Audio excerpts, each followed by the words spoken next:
Hi, Ethan. Hello, Noe. Let's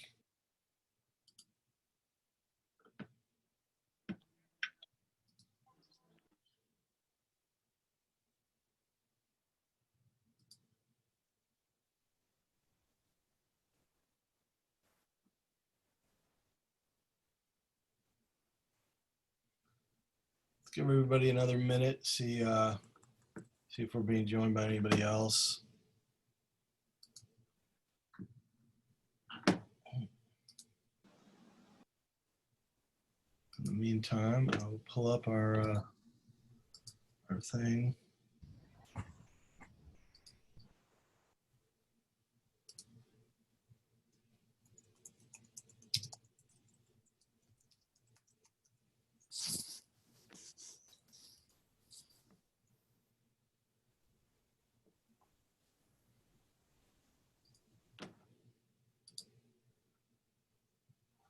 And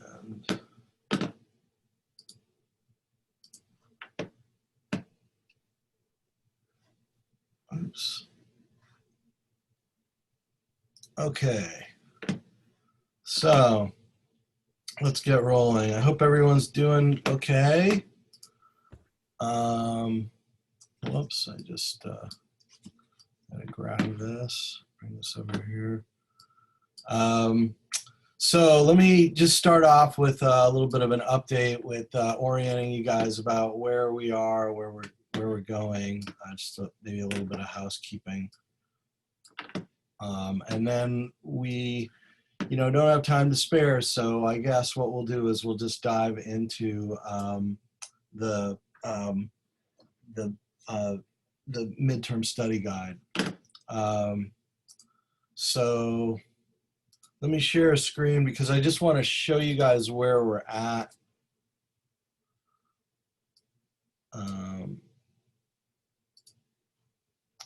And can everybody see my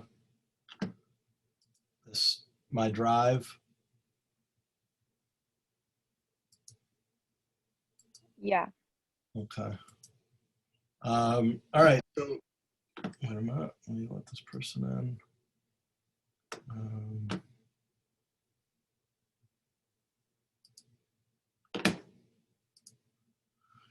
Okay, so let me just kind of back up and show you guys where we're at. So we started with why news literacy matters, and we talked about the public sphere and the issue of whether we're able to have a debate and why being able to have a debate is relevant to a democracy, and what that means exactly. And we talked about the role of reason and of evidence, and hopefully, given what's gone on over the last couple of weeks, everybody's sort of seen the actual real relevance of that discussion. It's not just an abstract discussion. It's actually very much a reality in the world we live in.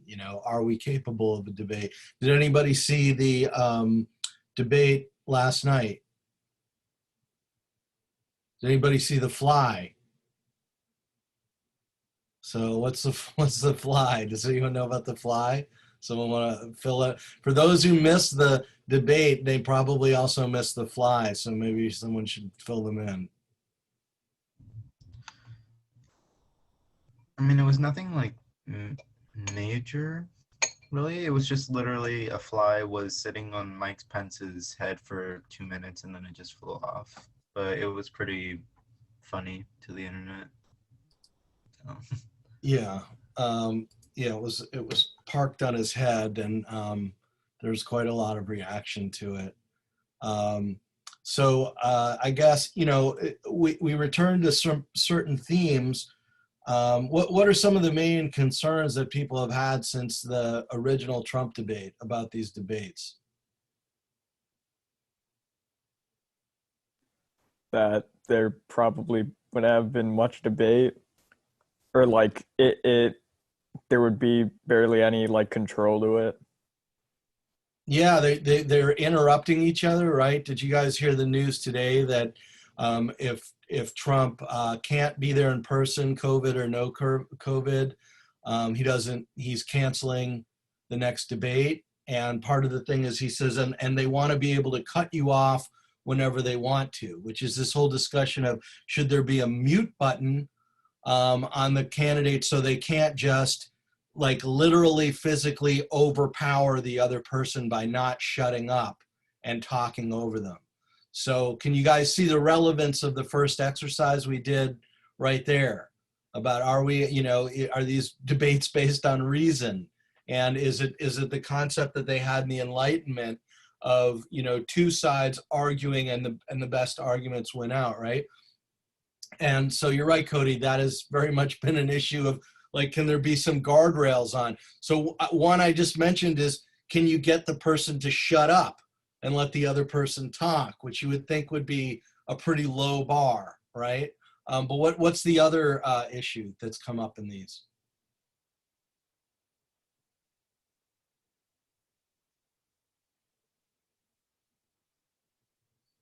They've talked about, to Cody's point about regulating it. That one is the mute button. What's the other concern? We saw Honestly, it again I'm not sure. The only things I've heard about the debate are just about how like chaotic it was. So when it comes to like maintaining that chaos, it's really just about like muting. That's all I've heard of.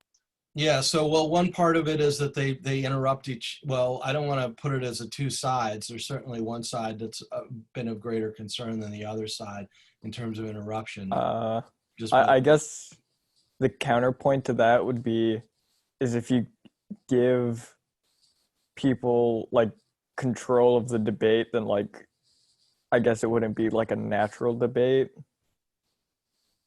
Yeah, well, what do you think of that point, Cody? Did you watch the first one? I did. I'm gonna be honest. I can't even remember the info I learned off of it just because I didn't understand from their answers. But like, well, how would you rate the quality of that information? I mean, taking your responsibility for, maybe it wasn't your fault that you didn't get a lot of good information out of it, right? I mean, how was the quality of the information itself, Cody? Are we going off of like a out of 10 scale? Because yeah, sure.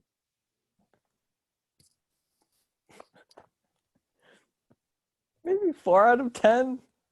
You're charitable, I mean, if you want to be an informed American citizen participating in the process in good faith, 2 or 3 out of 10. Yeah, I mean, and did you guys see a lot of the commentary that this was an embarrassment in terms of American democracy, that this was a real moment of failure? So one part was that, just the rudeness of yelling over somebody else, right? And literally physically destroying the debate in a physical manner by not shutting up and shouting. But what was the other problem about the quality of the stuff?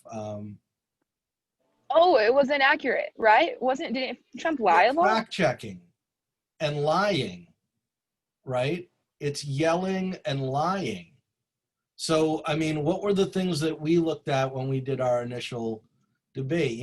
Is there evidence and is there reason, right? What's been really missing, not just with Trump, but also last night? Watch a few minutes of it. If watch their exchange about, how many of you guys care about climate change? Watch where that went in the debate last night. In fact, I think there was a tweet from Alexandria Ocasio-Cortez, which, love her or hate her, I mean, I think a number of you guys are concerned about climate change.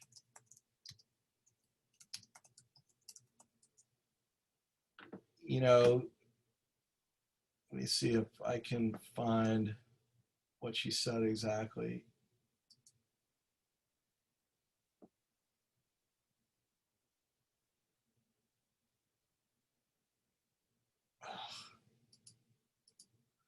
I mean, I may just have to paraphrase her here. So the Green New Deal is a resolution on the floor of the House. And what it does is that it outlines specific principles by which Jesus.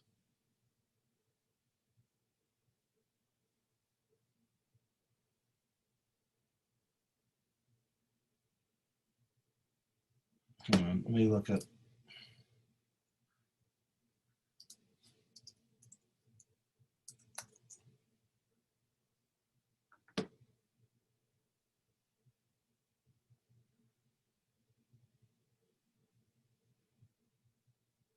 She basically said, this is the cost of spending, you know, of having this many debates where it's been totally ignored. The level at which this was discussed was childish. You know, it was done entirely on, you know, on the turf of the Republican Party, where they were attacking the idea of the Green New Deal. And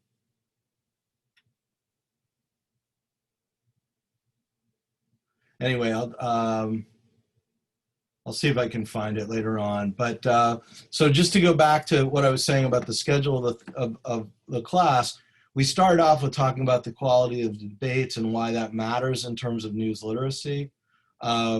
We've gotten into then the roots of the American press. And one thing that I need to wrap up with you guys today as we're filling out the midterm exam is we covered the Revolutionary era press, and we covered, do you guys remember the term for the press during the era of Helen Jewett?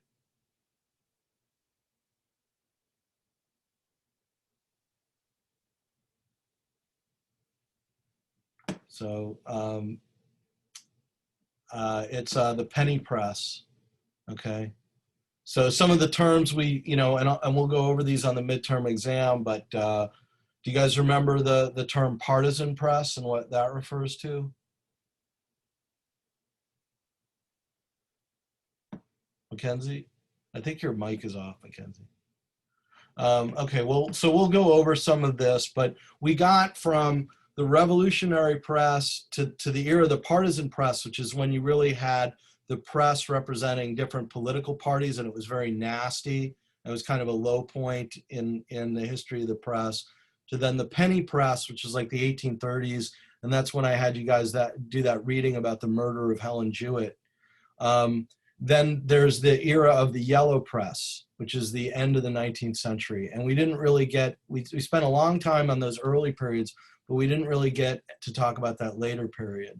So I want to cover that today when I'm going over the midterm exam and fill that in for you guys.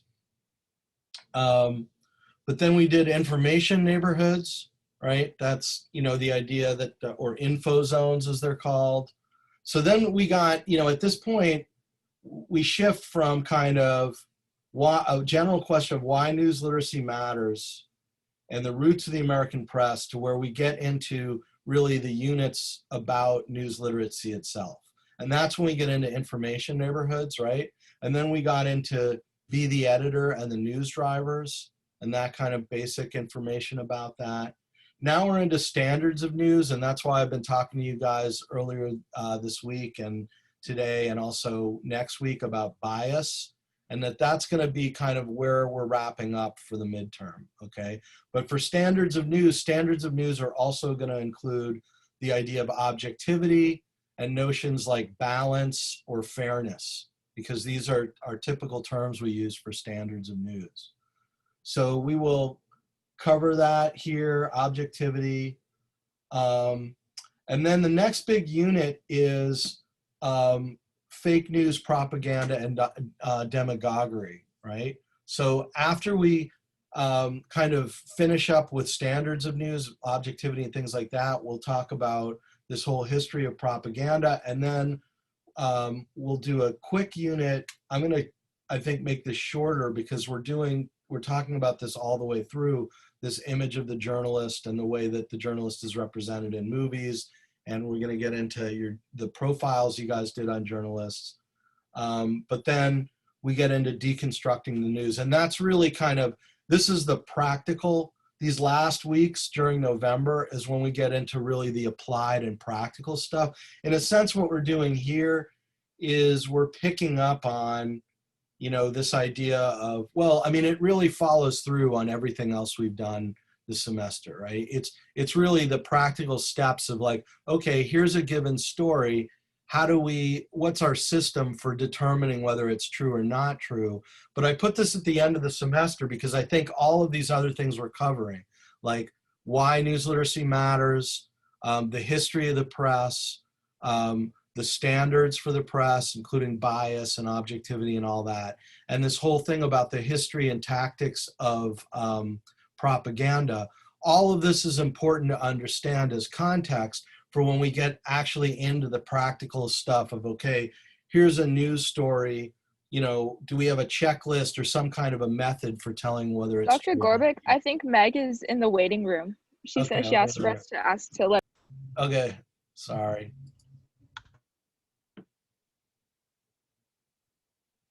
Is she dead? Hi, Meg. Sorry to leave you out in the cold like that. Welcome to the party. Okay. Does that clarify anything in terms of just the overall shape of the semester and how how we're moving from moment to moment? Because I think some of the bigger picture can sometimes get lost, when we're going week to week this way. But hopefully that clarified things for you guys. Does anyone have any questions about the course or whatever before we start getting into the midterm? Or about what's Actually, going on? are you gonna start posting those lectures on La Lima? Yeah, so which lectures are you referring to? Oh no, I just In I think a general? while back, yeah, you sort of mentioned posting like I don't know. I don't remember exactly what you're Yeah, talking well, I mean, actually, I'm glad you brought that up, Noe, because you reminded me that I wanted to make an announcement. So I think for a lot of you guys, I told you I had kind of a slew of deadlines that were October 2nd. And I wanted to get those done. And I think now I've got to catch up with you all with getting the grade book up to date. But now that I've gotten some of my other duties taken care of, I can really shift focus to I'm going to try out developing at least like a weekly lecture to post online. So yeah, I mean, I'm going to focus on trying to do that. And I'd imagine that would make it easier to follow along in the course. Okay, I'll do that. Because I mean, I was posting the Zoom stuff. I was going to post, our recent discussion about shattered glass, but with some of that, it's not directly applicable to the homework that's due that week.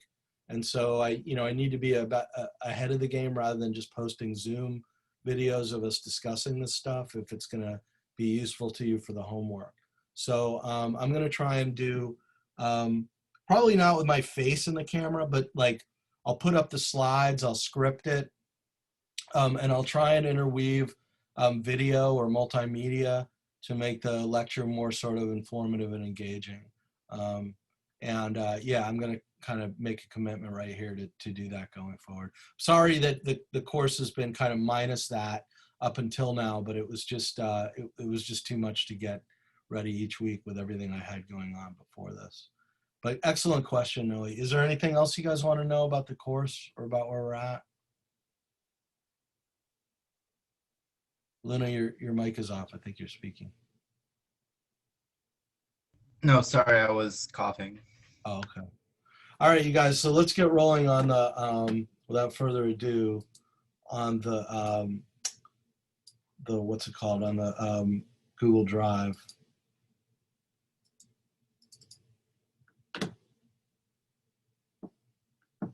Okay. Who's a good typist? Does anyone want to volunteer for typing duties? Mackenzie, you got your finger on your nose. That's not a Yeah, nose goes. what? I said, yeah, nose goes. Okay. Anyone want to volunteer for some typing here? Who can type pretty well? I can do it. A lot of it's typed up though. On the midterm. A lot of it's typed up. Where- Oh yeah, we had a second copied version of this where we kind of filled it out. Okay, can you guys direct me to where that is? Did you share with me? Theoretically, I Is it thought in it was in the your shared drive? 150 drive. Okay, let me get over there. I think it's titled the same name. Right. So it might be a little confusing. It might be under recent, or yeah. Go ahead. Okay, perfect. Is it- Yeah, yeah. I was wondering about that. So yeah, I cut the Googling is believing this one. Let's get rid of this because that's an old reading that you no longer have to worry about. Let me see if there are any other ones. This, I want to say, you know, let's give this maybe less attention for now. These three.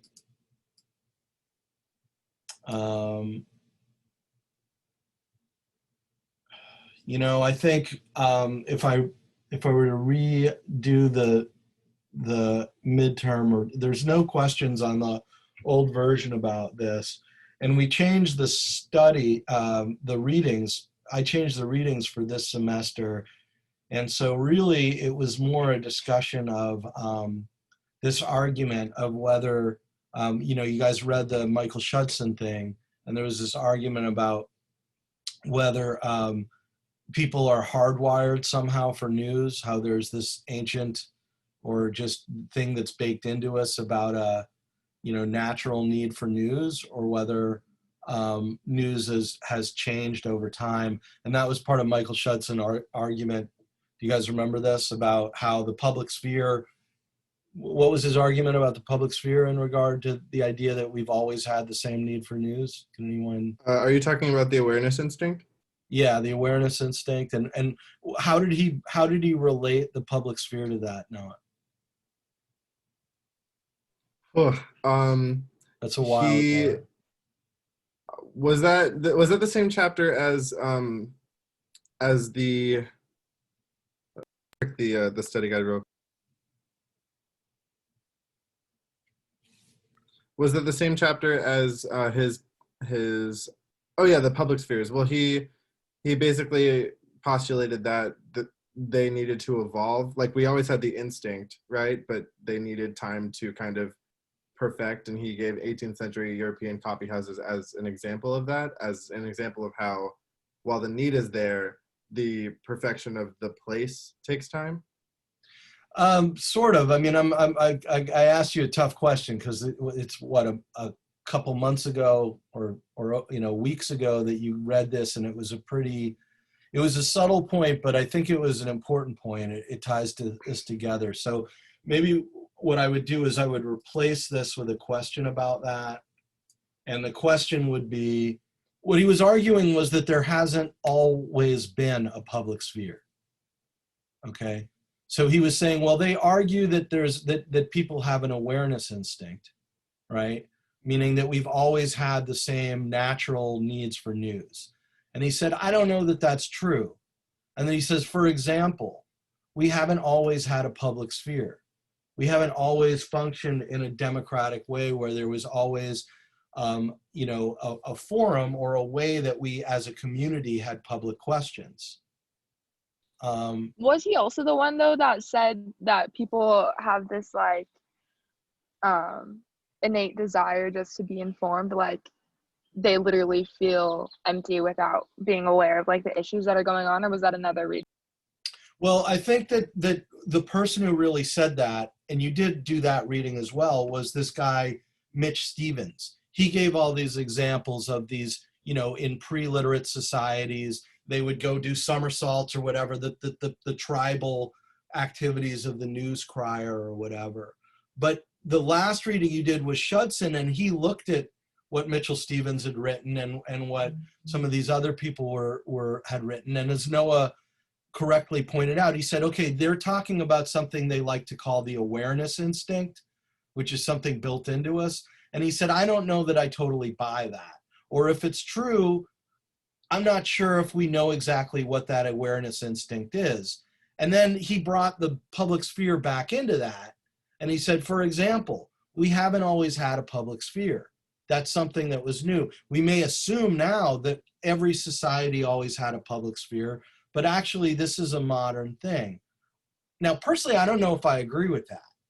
You know, I'm a big fan right now of watching my Vikings shows. I'm watching all these shows like Vikings on, and of course, you know, by the HBO or Netflix or the History Channel's interpretation, you go back to the days of the Vikings, right, with Ragnar Lothbrok, and they're like getting together in their little tribal group, and they're arguing about their like tribal issues. And I don't know necessarily why that wouldn't be a public sphere, but this is a long discussion of a way of me saying, I'm not going to ask these 3 questions. What I would ask is maybe something like 1, let's just revise this right here.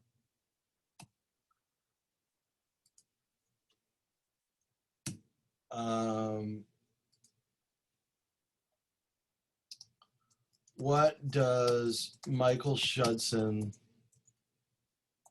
say in, what was the name of the book is Why News Matters?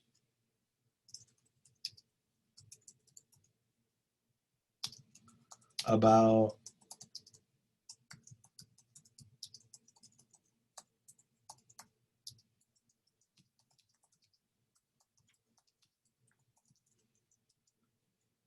okay, and so how would we answer that? What's a quick way of summing up? How about if we say, I'll type this out. He questions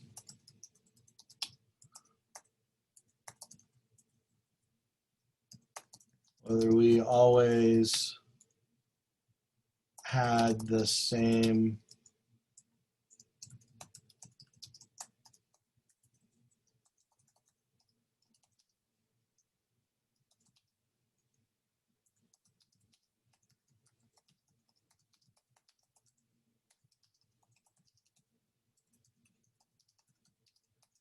he also points to, or he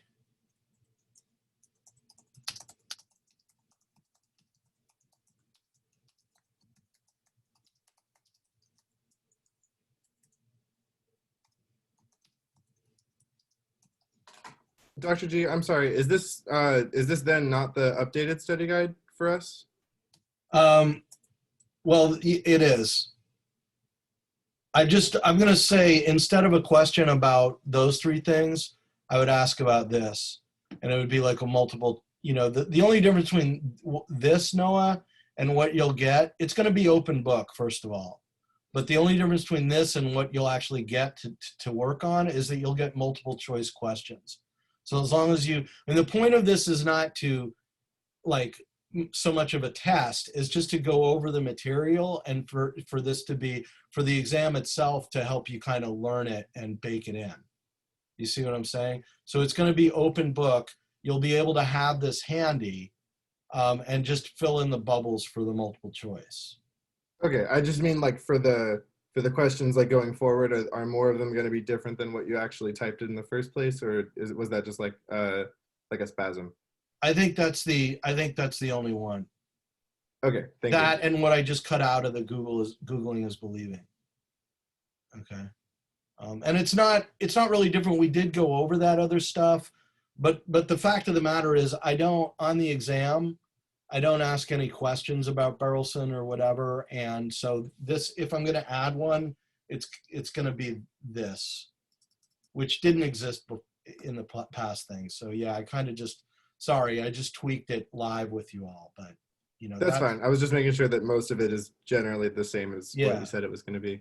Yeah, but it's less a question of you having to study this, Noah, as us going over it and making sure you understand all of it for the exam. Because since they're multiple choice, we're going to need to be on my questions and your answers are going to need to be on the same wavelength. So I'm just trying to make sure that happens because it's open book, right? So it's not like you have to learn all this stuff before the exam. I just have to make sure that you have everything you need to answer the questions correctly. Gotcha. Thank you. Yeah. So, okay. Yes, Jürgen Habermas's ideal of the public sphere was 18th century European coffee houses. Okay, the key characteristics of the public sphere, this is correct. The one thing I would maybe add is, you know, or just to consider for the answers here is what we were just talking about with the debates of the last couple of weeks, right? The idea that it's supposed to be that arguments are supposed to be based on reason, right?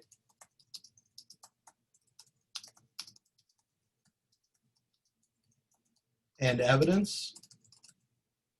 And the idea of the marketplace of ideas is kind of embedded in this. Okay, it's sort of a separate idea, but they're very closely connected, right? And does anyone have a quick explanation or a quick understanding of what the idea of the marketplace of ideas is specifically?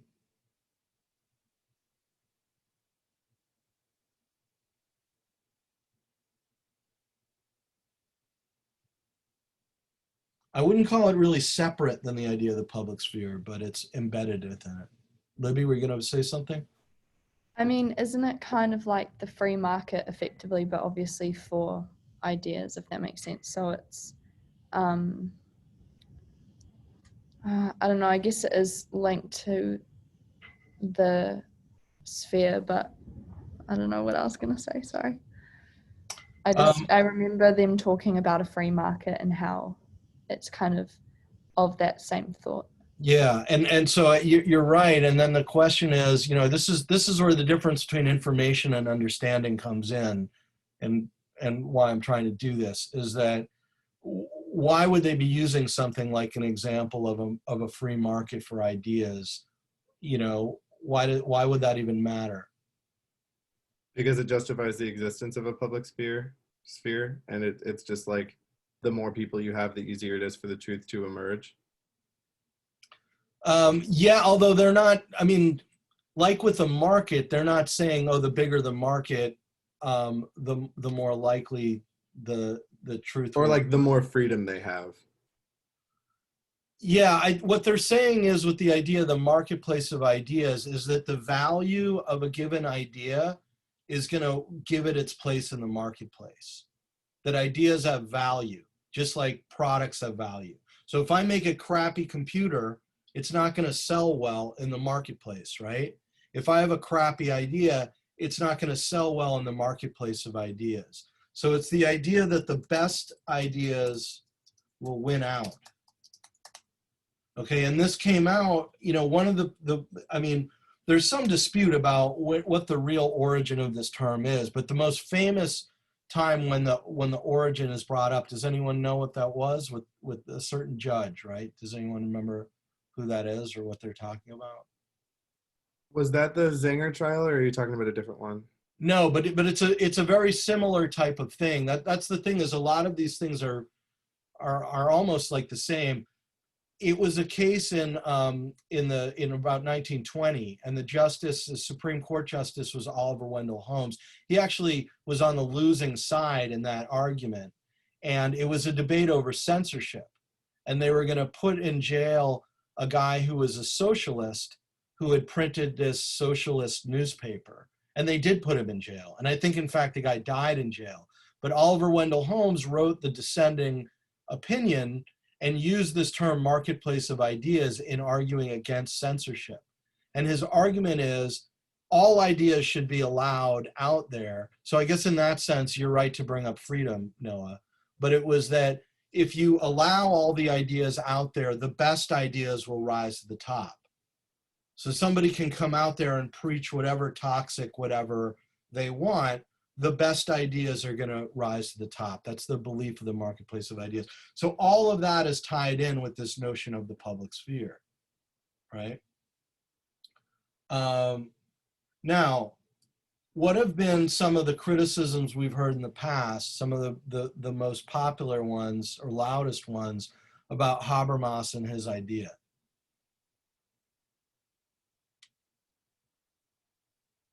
think back on in regard to a lot of the discussions we had about what this country was really like versus the ideals of it in the Revolutionary era.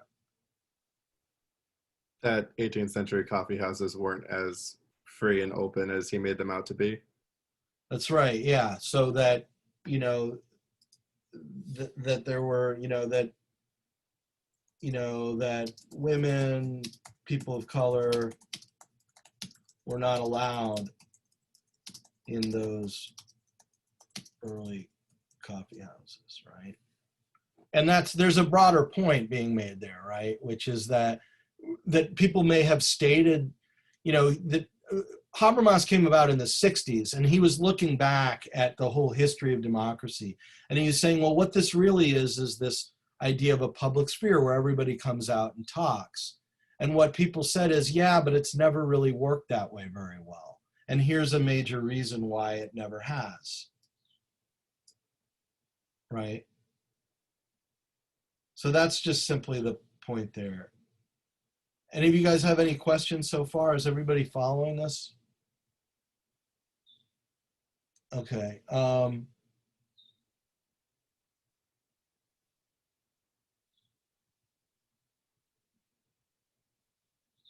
Yeah, I mean, this is, I think, pretty good. Well, this is phrased a little bit funky. Thought the upper class elites needed. Or he thought that, there needed to be an upper class elite, like an upper ruling class. Yeah.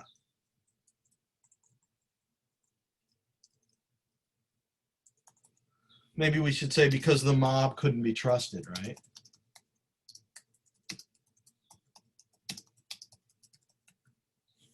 Or the people, but I think there's a sort of a view that maybe the people is just a mob. Okay, so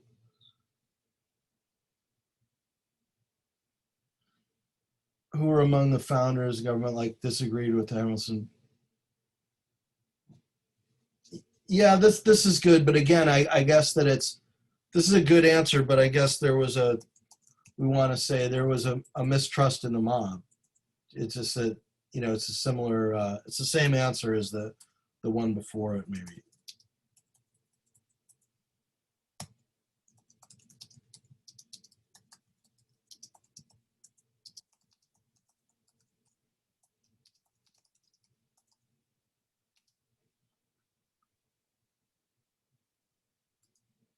Okay.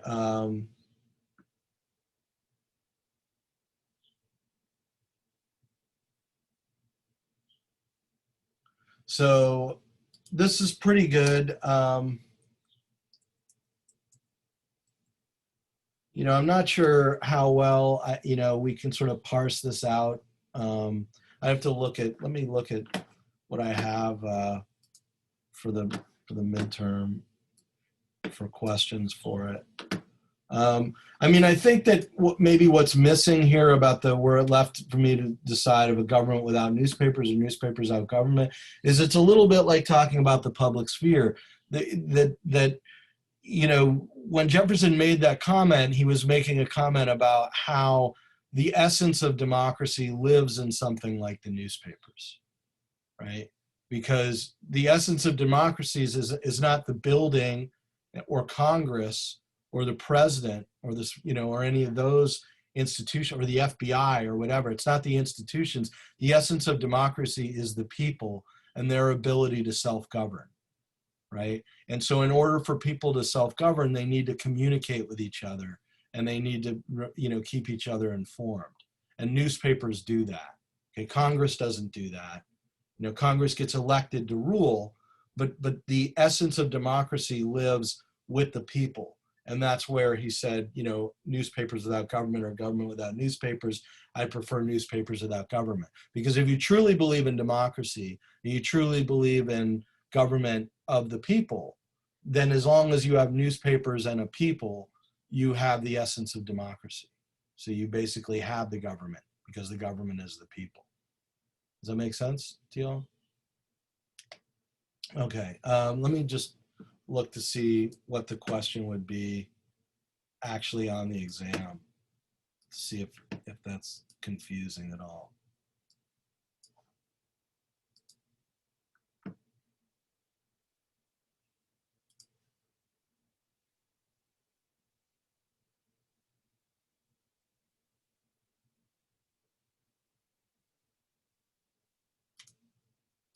Okay, so is there a question about Jefferson and?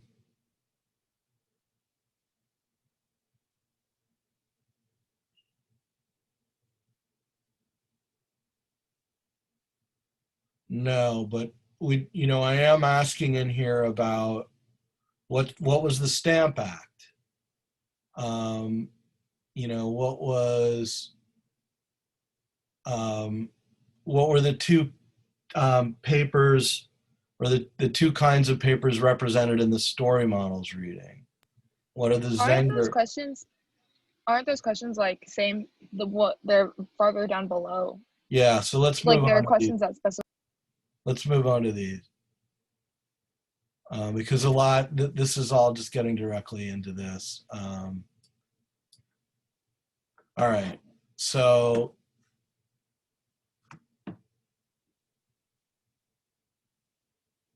let me go off of it. Let's see.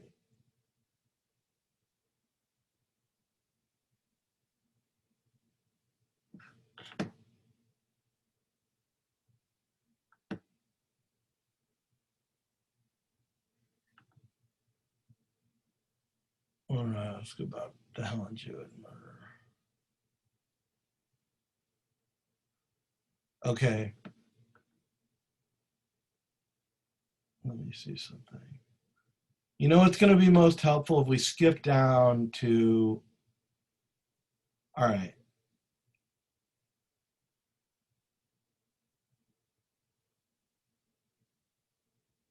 So what are the examples he cites of the in the story model one? Okay, this is correct. So the New York Times is the information model. The World and the News are story models. Now, the New York World was published by Joseph Pulitzer.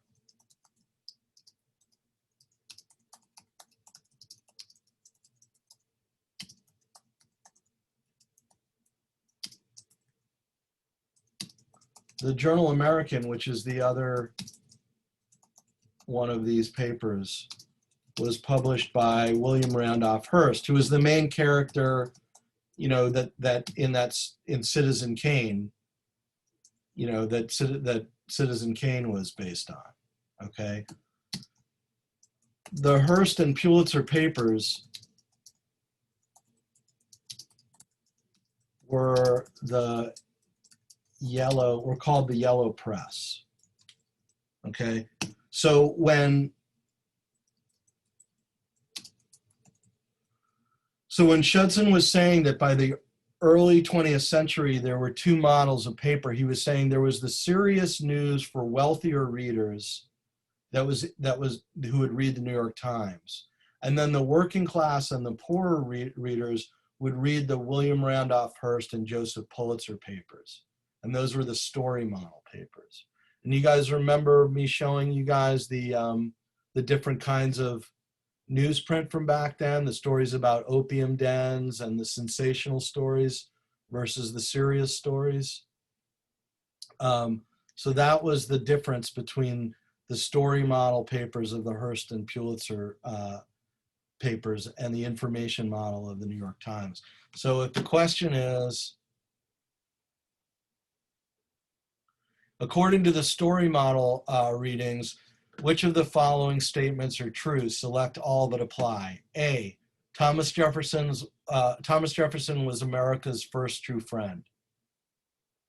Does that apply here to the story models reading?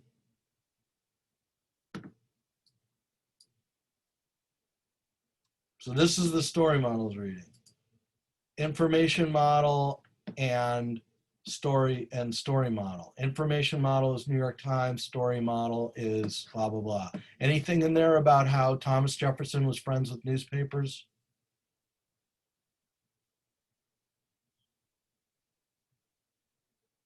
Look at it. Do you see anything about Thomas Jefferson in here? Okay, so the answer is no. So A is not correct. Okay. B, Joseph Pulitzer's New York Times and William Randolph Hearst's Journal American are examples of the information or the story model of news. Is that correct?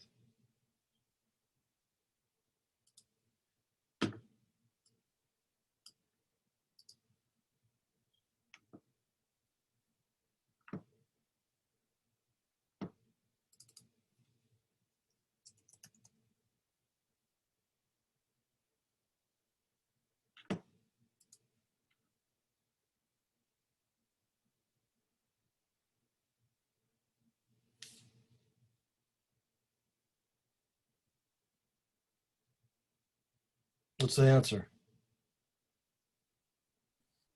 Yeah, it would be that those two are examples of the story model, right? Yes, it is. Okay.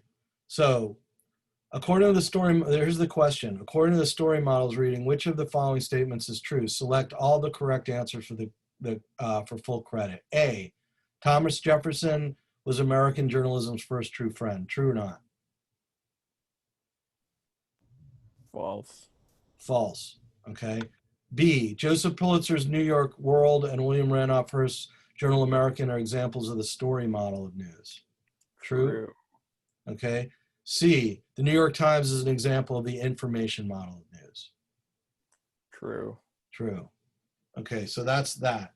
All right. That's what's going to be on the exam about this. Do you guys understand the point there that by the time of the 20th century, there were these two different models for the kinds of news that we had. One was the serious news, and that was for like the wealthier people and the better educated people, the quote unquote respectable news. And then the other was more, story oriented and sensational. Okay, and that was what the Hearst and Pulitzer papers were coming out with. And I'll tell you guys more about that in a minute, but I want to make sure that we cover all the bases here. Okay, so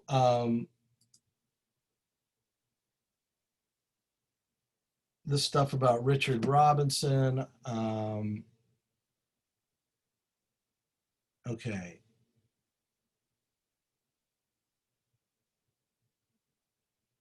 Here's what I ask about the Helen Jewett thing on the actual exam. I ask about the penny press. Do you guys know what the penny press is?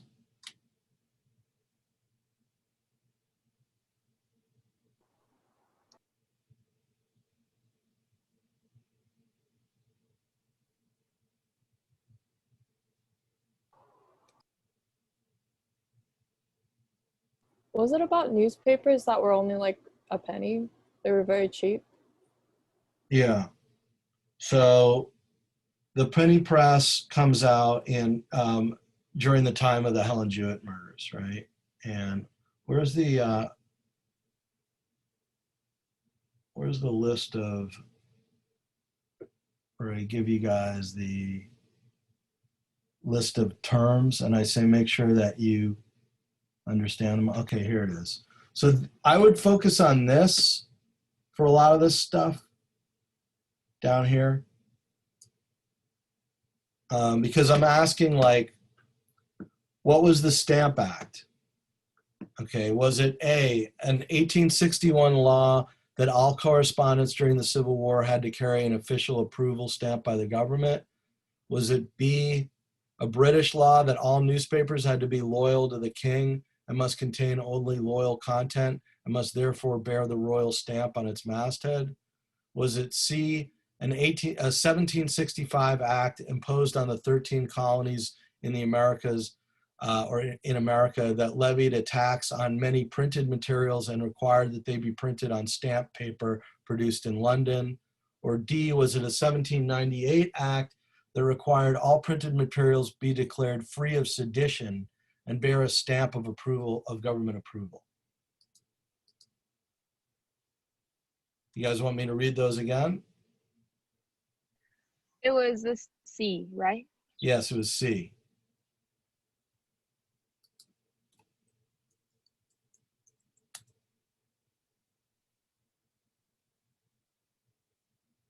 Let me just correct something here. Okay.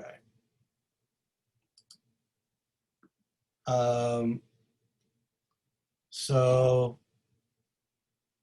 also ask about the Zenger trial. Where do you guys have the definition of the Zenger trial? Up here?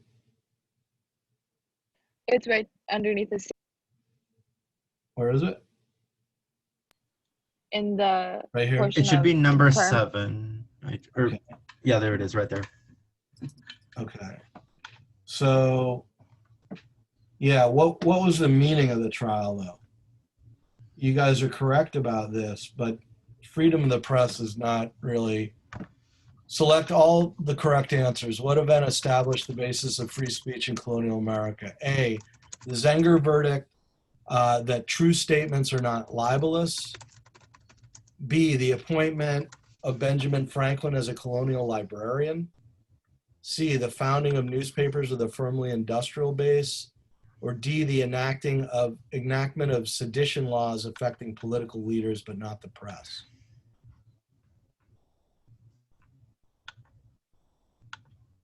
Let me read those to you again. So what Yeah, established the basis of freedom of speech? A, the Zenger verdict that true statements are not libelous. B, the appointment of Benjamin Franklin as a colonial librarian. C, the founding of newspapers with a firmly industrial base. Or D, the enactment of sedition laws affecting political leaders but not the press. A, right? A, Just- yeah, just it's A. Yeah, none of that other stuff applies. Oh, just A. Okay, I thought you meant any that apply. Yeah, only A is true, right? Did the question say select all those that apply? What? Did the question ask select all those that apply, or was it just one answer? Yeah, Is it like how on some of the quizzes it says select more, but it's only one option? So is that how the midterm is? you know, I'll make that one easier. I'll just say, because otherwise it's like almost deliberately confusing. Yeah, because on most tests, if it says select all that apply, it means minimum 2. So sometimes if Yeah. it's not that, we pick one that it isn't just Yeah. because we think we have to. And you can, the problem with that as a question is that you can think, oh, maybe we learned this like about the sedition or whatever, but I didn't find it somewhere, so that's not really fair. So I'll just say, Yeah, I think only if at least maybe there's like more than one answer, then maybe you can do like select all that apply, Yeah. which would be easier. oops. Okay. But the point of the Zenger trial was that it established that if something's true, you can't be held liable for saying it. So they said the governor of New York was corrupt, and they showed evidence of the corruption. They couldn't be accused of libel. So should we add that here?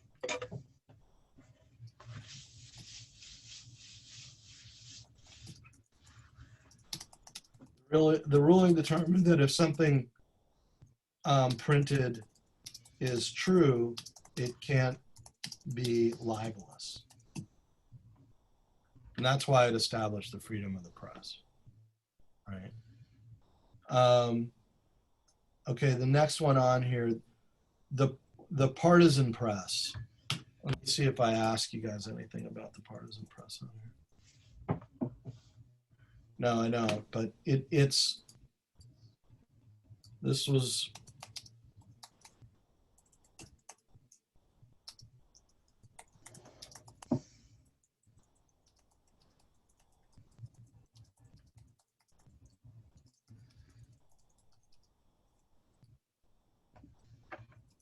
It was really the era.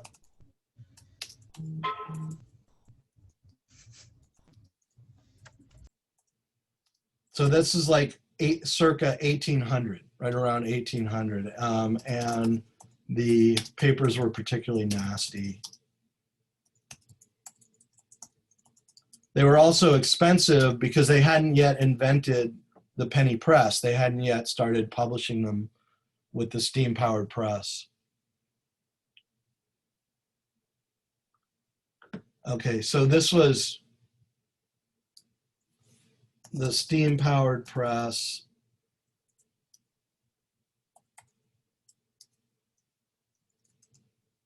Or let's say newspapers produced with the invention of a steam-powered press.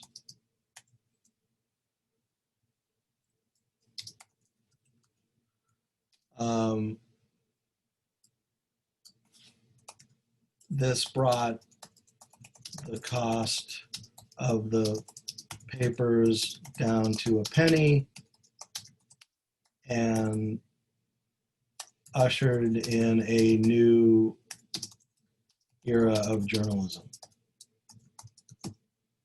a new kind of journalism. And the one example we looked at, or the one we looked at most closely, was the, what's it called, the Helen Jewett murder, right? So the question on here about the penny press is, what was the penny press? A newspaper in the town of Penny, New York. B, low-cost mass circulation newspapers that came with the invention of the steam press, cheap paper, and the rise of literacy. C, a high-speed printing press invented by William Penny. Or D, a nickname for newsboys who sold newspapers on street corners. E. Yeah, so it's pretty straightforward, right? Okay, here's actually my question. This is the one on the exam, because I'm worried that I appreciate that you guys are very diligent and did all this work, and now I'm feeling like I'm screwing you over because here's the actual question on the exam. So let's give this our best shot, all right? Select, here I go again with my select all the best answers that apply, right? What questions did the Helen Jewett story raise for editors? And since you guys are all such good students, I want to ask you why this matters, okay? So let's answer the question and then see if you guys can tell me why it makes any difference. So what questions did the Helen Jewett story raise for editors? A, should the press have access to evidence uncovered by the police? B, what was to prevent editors from simply making things up to entertain or win a competitive edge over rivals?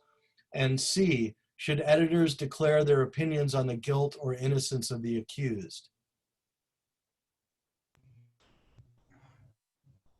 A. I think A is one of the answers. Yes, and A I is think correct. What about, did the C. Helen, yes, C is correct also. It brought that up too. What about what was to shit. prevent editors from simply making things up to entertain or win a competitive edge on rivals? Did that raise a question about that for editors? Oh, right, because she had Yeah. like 3 different backstories that like they She was an weaponized to sell more orphan. copies. So all 3 of these answers are correct, right? Okay, but so who cares? This is a story from 1830. Like, why would I even have bothered telling you guys about this? Because if it didn't matter, Shattered Glass wouldn't have happened. Yeah, I mean, I think if we take a step back, I don't know if I'm afraid I'm losing you guys with the forest and the trees or whatever it is in this, but just about all the questions I've asked show something about the role that business and profits have played with, when we get into the history of these early papers. And the Helen Jewett murder was a big profitable story, right? The reason why the papers went after it was because it made money. And yet look at what an effect it had on shaping the character of journalism. So this is about the relationship between the press being a for-profit business and the kind of press that we have and how it operates. Now, was the fact that it was for money and for profit, did that always result in a bad thing in terms of our society?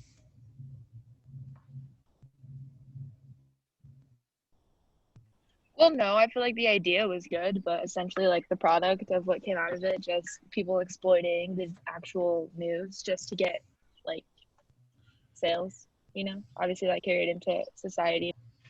That's right, and that's why I call that whole talk that I gave. If you remember the title, "The Good, the Bad, and the Ugly," because you know, I mean, you can go back to the Stamp Act, right? Like the Stamp Act was an issue of profits for publishers, and yet you could argue that it was had a lot to do with what started the whole Revolutionary War and the liberation from, you know, from Britain and everything else that followed. So that's why I asked that question about the Helen Jewett story. Okay. Okay. On that note, I asked this stuff about these questions right here. Okay.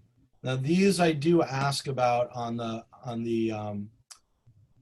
exam.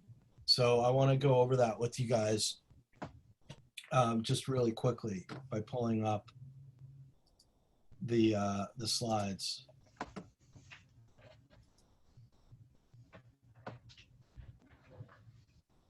Can you guys see it full screen? Yes.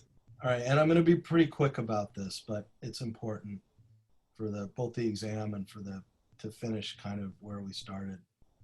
So basically what I was saying is this is the original press. This would have been at the time of the Stamp Act and also at the time of what I'm calling the partisan press, when, you know, newspapers were expensive and the newspapers represented the political parties, and they got very nasty. By the early 1800s, the press got really vicious and nasty, and it was very political. And, you know, there wasn't a lot of readership. And then this is the thing that brought in the penny press, right? And then these were the original penny newspapers with the Helen Jewett murder. The birth of reporting, I sort of suggest that begins with stuff like the Helen Jewett murder. And so this, again, is very tied to profits, but it's also what drives a lot of, you know, how newspapers develop into what we recognize them to be today, or what news, I should say, developed into what we recognize today. So this is, in a way, the beginning of reporting. There's all these questions about what's true and what's not true. The pre-murder level was 1,000 to 2,000 copies per day.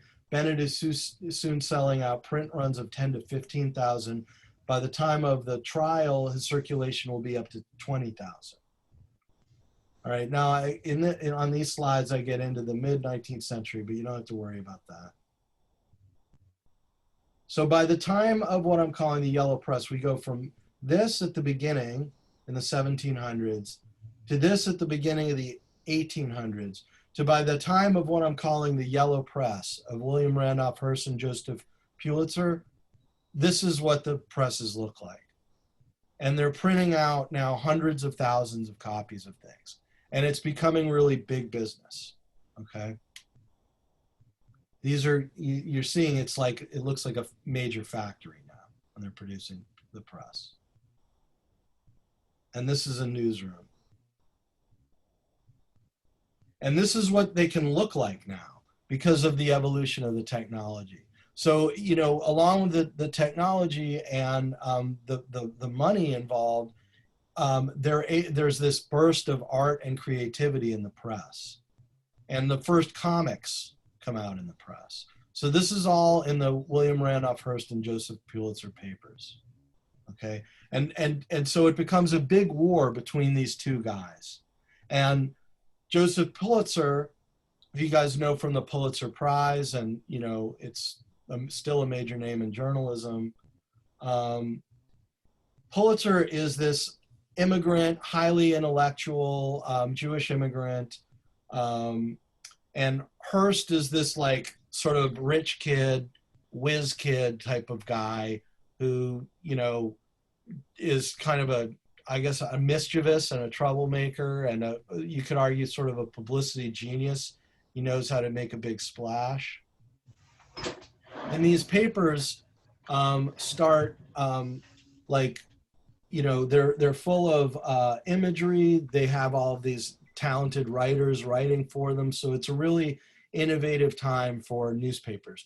There's no radio at this point, right? There's no movies at this point. So the only media, the only mass entertainment and information media that the public has is these papers or newspapers in general. But this is the era when these things emerge. Now, where does this term, to go back to the exam, where does this term, the yellow press, come from? Why were they called the yellow press? And the answer is, you see this guy here? This is the yellow kid. So he was a character. He's kind of like a, you know, not really realistically represented person. He's like this mischievous character living in the slums of New York in the comic strip, who is always kind of giving a hard time to the rich and the respectable people in New York. He's like this mischievous character who's always up to trouble. He was hugely popular with the readers of the Hearst and Pulitzer papers, who were all immigrants, right, of the late 19th century, early 20th century.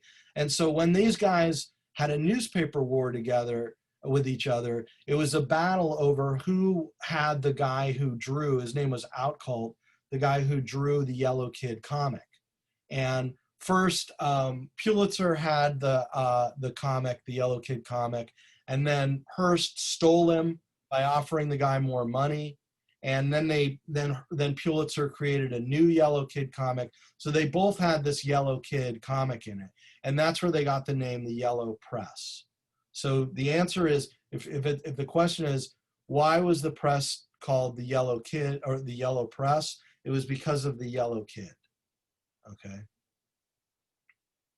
And he was a, you know, here he is again in the slums of New York, hanging out with all of his immigrant, you know, readers or immigrant kids. So you guys get the idea, right? And so these papers, you know, they featured stunt journalism. Nellie Bly did her famous Around the World in 80 Days, but she also faked insanity and was locked up in a mental institution. So, you know, this was all. And then the question of this story behind you furnish the newspapers, I'll furnish the war, was that the Yellow Press was blamed for, with its sensationalism, starting a war, which was the Spanish-American War in the 1890s, because of the way they drummed up all this news and publicity about the hostilities between the United States and Canada. And the story of you furnish the pictures, I'll furnish the war, was that William Randolph Hearst sent a photographer down to Cuba and said, go photograph what's going on down there. And the photographer telegraphed back and said, well, there's no war going on down here. There's nothing going on. And so William Randolph Hearst supposedly telegraphed back, you furnish the pictures, I'll furnish the war. So in other words, that quote is suggesting that the newspapers started a war. And so this is an infamous moment in American journalism history. And do you guys see the connection here between business and profits and news and the character of the news? To go from what we said about the Stamp Act to the Helen Jewett murder and how that had an effect, to the fact that these profits and the technology and everything led to all of this art and all of these writers and creativity and all these innovations in the media, but they also arguably led to, if you believe that, you know, that William Randolph Hearst said that, to a war. So that's why, again, I called this slideshow The Good, the Bad, and the Ugly, because it had all of these, the money involved in media had all of these impacts in terms of the character of media. So, okay, let me go back to the study guide. So the question is, let me pull up the study guide so you can actually, I mean, this is the actual exam. Okay. Which publishers are associated with William Randolph Hearst? Benjamin Day and James Gordon Bennett, James Franklin and his brother Benjamin, Joseph Pulitzer and William Randolph Hearst. So you guys see the answers, right? Okay.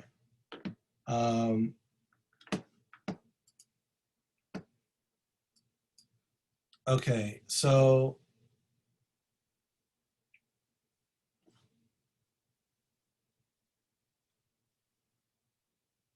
I think that kind of covers all the media history that I get into here. So you guys clear now on the penny press and on you know, what the partisan press is, and on the yellow press, where the name comes from and who the players were. Okay, so now we get into this stuff that was in the Coursera and Techology about verification, the news truth being provisional, things like that. So let's move on to that.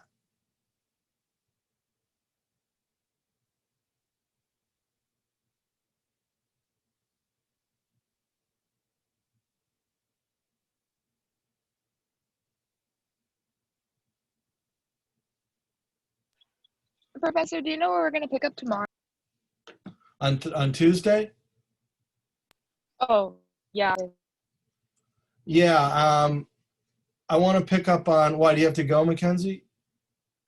All right, well, we need to get a little bit further in this, but we will pick up with I'm going to assign readings for next week about bias, and we'll pick up with those. So we're going to get through,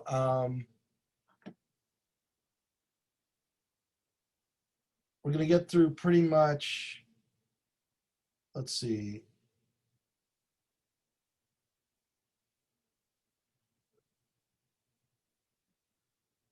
I think to about here. I think this stuff is where we get into this is where we get into the readings for next week. Did you guys already start moving ahead with these, some of you? The ones that were filling this out? Okay. But I think, so Noe, do you know that isn't the stuff for this week, doesn't that end right here? Source amnesia, confirmation bias. I think this is all covered in the Coursera videos, Mackenzie. So we're going to get to the end of here, and then on Tuesday we'll pick up with these. So we're almost done, but just watch the end of this video. I'll post this as soon as I can get it rendered and up on YouTube. All right. All right, sounds good. Thank you. Have a good one. Yeah, you too. Okay, so so let's see. What do I ask about this? I say, all right, what does it mean that journalistic truth is provisional? Do I ask that on here? Yeah. Not every truth or fact can be changed over time. Is certain. Okay, not every truth or fact is certain and can be changed over time. That sounds pretty good. So if the question is, select, I do it to you again, select all correct answers. What does it mean to say a journalistic truth is provisional? A, journalists provide us with a single unchangeable version of the truth. Is that correct? No. No. Okay. B, journalists never make mistakes. False. Okay, so this one's pretty easy, right? C, journalists report the best obtainable version of the truth based on available evidence. True. True. Yeah, true. All right, journalists relay truth as dictated by their religious beliefs. God, I hope not. So that one's pretty easy. I don't know. Maybe I was out of tricky answers, but that one shouldn't exactly stump you all, right? Okay, the next question is about indirect evidence. So select all correct answers. Indirect evidence includes A, any information published about the subject more than a century ago, true or false?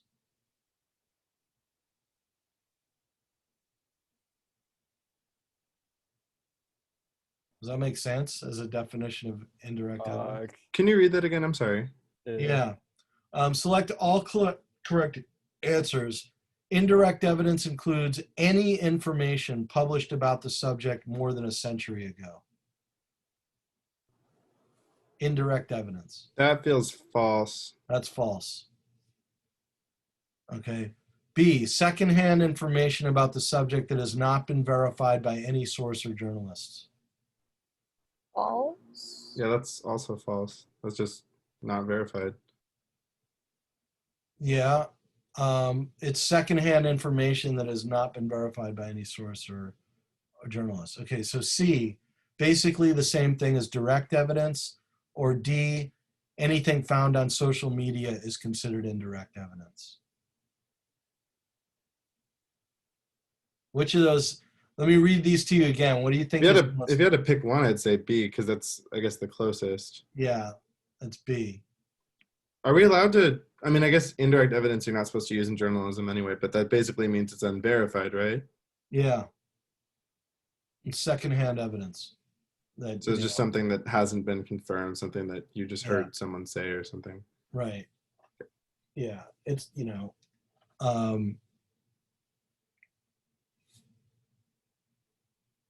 I mean, I don't know. I don't really like that either. No, you bring that up. I mean, I'm sure I got that from the language on Coursera, but it doesn't seem to do a very good job of offering a definition of what it means, does it? Let me see if I can tweak that answer a little bit to be a little bit better based on the text in Coursera. Hold on.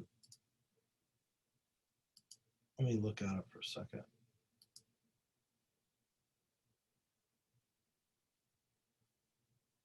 It's week 6, right?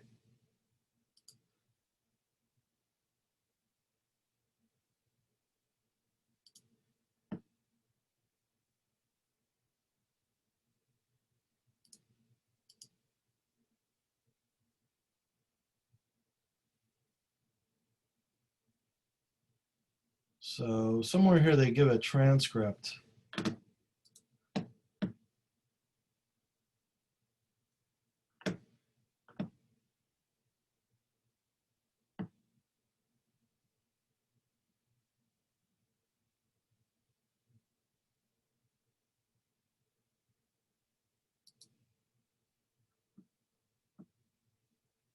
Ugh.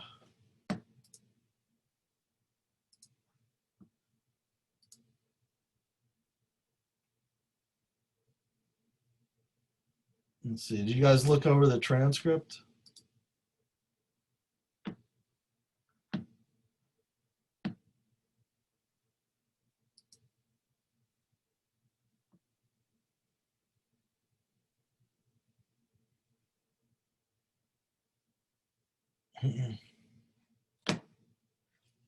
That's weird.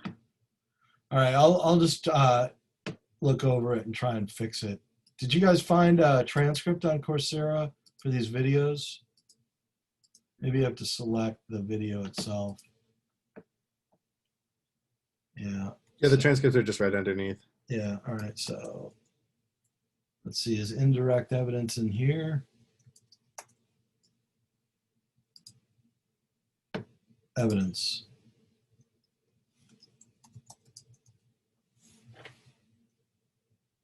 So it says, the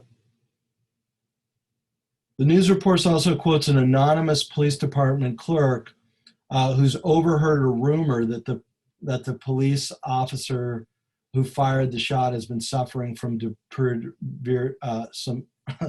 from severe depression.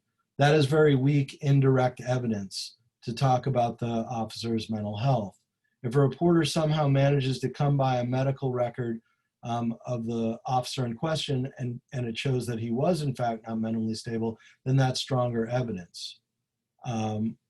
So that's using, so Noah, to answer your question, they're using indirect evidence in a very broad way. And I was trying to keep my questions and everything, close to what you were learning in these sections. Let's see, if an expert in criminology who specializes in police shootings has also commented on the incident, even though he's not directly involved in the investigation, you would need to evaluate him as a source and then place him on the spectrum.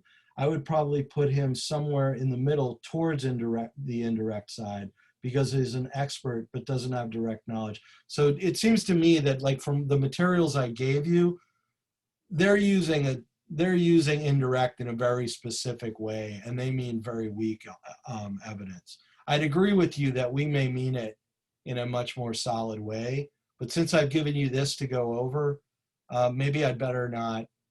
Let me tweak it to say that has not been, rather than saying that has not been verified by any source, let's just say secondhand information about the subject that has not been verified by the journalists. And again, I wouldn't necessarily say that that's how I would set the term up and define it, but since these are the materials I gave you to work from, I better be, consistent, or else I'm going to confuse everybody. So.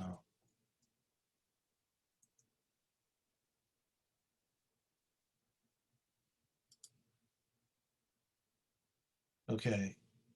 Next question.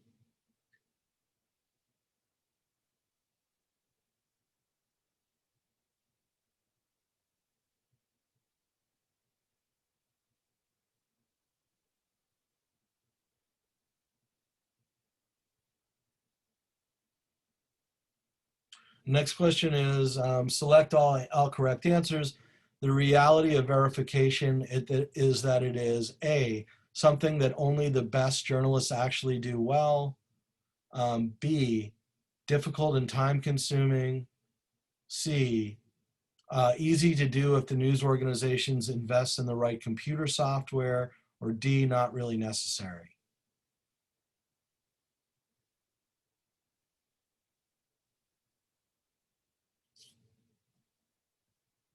Here again, I think that there can be problems with some of these answers.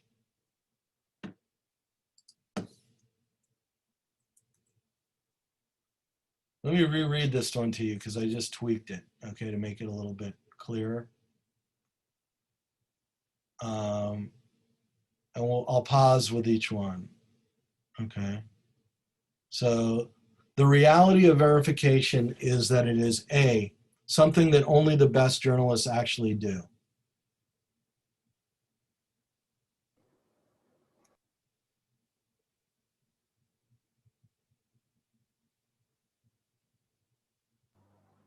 True or not? False. Yeah, that's false. Now, I tweaked it, right? Because it had said something that only the best journalists actually do well. But then I thought about us just watching Shattered Glass and how these people who are all supposed to be whiz kids couldn't even fact check this moron's article. And I thought maybe I'd better get rid of that.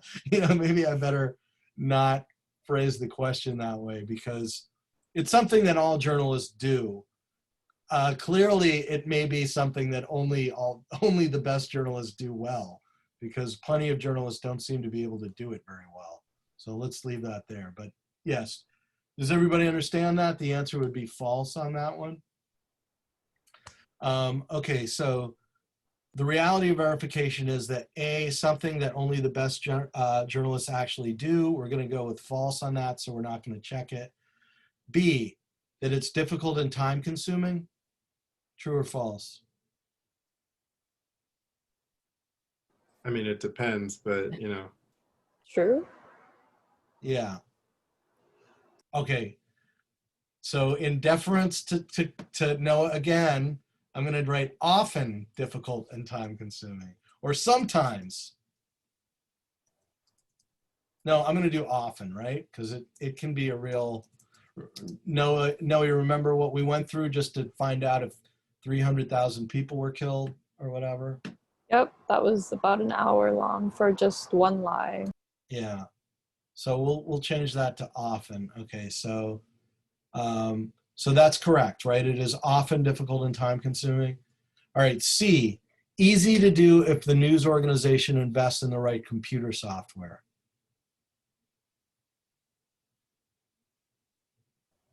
False. False. And D, not really necessary. False. False. Very false. So this is not the hardest test, right? It's not really designed to be.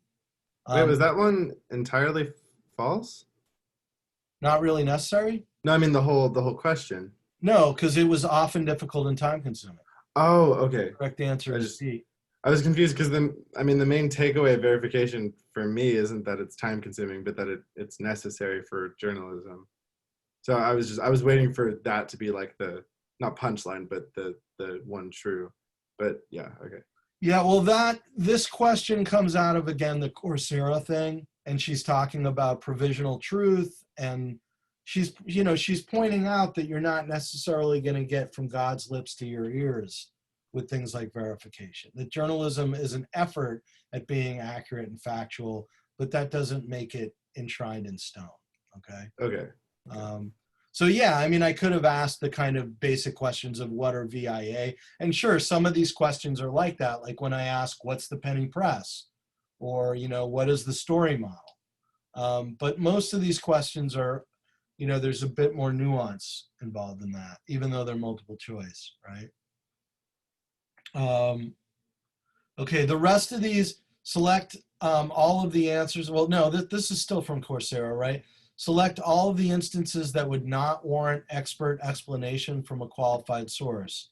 A, the full physicist's explanation of why the latest spaceship failed to reach its target destination. Would that not warrant a qualified source? Like an additional one? Of why Probably would warrant a qualified source for that one. it would, right? Well, it's a physicist, right? Sorry, I might have misheard you. Yeah, is there a better word than spaceship, by the way? For I think we'll get the Space idea. shuttle. yeah, spacecraft. Let me let me just change that because that's stupid. So okay, maybe this could again be phrased a little bit better, Noah, but the question is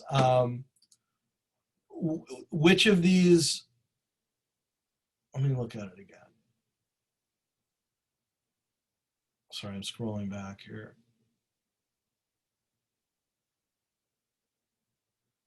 Select all instances that would not warrant expert explanation from a qualified source.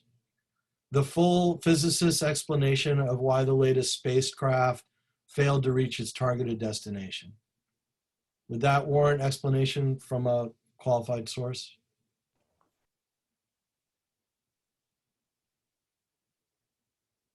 Wait, I'm sorry. I'm confused on because you're saying that the information is the physician giving their source. So you're saying like an additional one to verify that?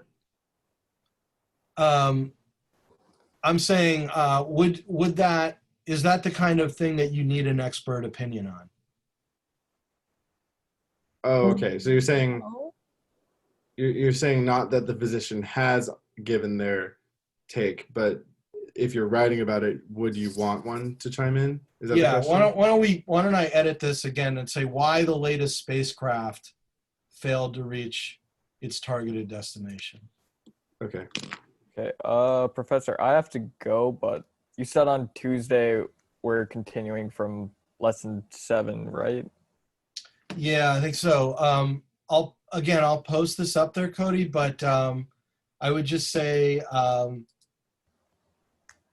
that I'll review a little bit of this when we get started on Tuesday as well. Let's go back Okay. a little bit. And one thing maybe it might be worth going over this video for anyway, Cody, is that a lot of this stuff obviously is not on here, Set. Okay. but then other stuff definitely is. So I would go over the video with this to kind of make sure that you know, so that this thing isn't just a mess for you and you can easily access it when you take the exam on Thursday. All right. All right. So, All right. Thank you. yeah, bye.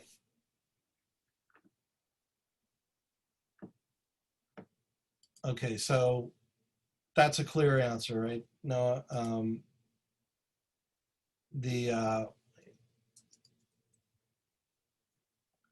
select all answers select all the instances that would not warrant expert explanation from a qualified source. A, why the latest spacecraft failed to reach its targeted destination. Why don't we call it what's his name? The guy who does Tesla? Elon Musk. Yeah. Why don't we say why the latest Elon Musk spacecraft failed to reach its targeted destination? So would that require expert input? Yes. Yeah. So then the answer is false, because this is select all the answers that would not warrant expert, right? So B, the original text from an ancient Roman scroll that was just discovered. Would that require an expert source? Yes. Yeah. Yeah, that 'Cause also you would need would. architects and translators and Anthropologist or something. All right. C, a transcript of the announcement of this year's Academy Award nominees. no, No. So that one you because would, because that could be something that you could just easily Google. right. So that one I would check off, right? Because it would not warrant expert explanation from a qualified source, right? Should I reverse this and say which of these would require? Would that be easy? Yeah, because I've been tripping on this the entire time because of the All right, Luke. Okay. yeah. Okay, that makes it, that'll make it easier. Just give me a second here. This is why it's helpful to go over this stuff with you, so that it's just that I thought this would be harder because there are more yes answers. See what I'm saying? Do you want to bring us on as copy editors, Dr. G? I think I already did about 20 minutes ago. Thank God, because when you write these things yourself, that's why I hate writing these multiple choice ones. Why I haven't updated this in a long time is because you make all these kinds of mistakes when you do it. Okay, so D is a detailed report from the UN about the results of a trial vaccine implemented in a small country with a dense population. Obviously, that would require an expert. Yeah, you'd want to source them. Yeah. So there are some sources on which journalists, so this is the next one, it's simply a true or false. There are some sources on which journalists rely that you can trust without question, like academic or scientific reports. True or false?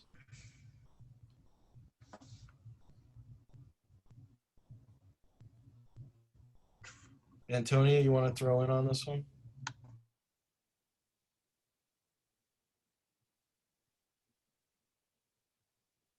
I think Antonia maybe, is she there? Antonia? How about you, Meg?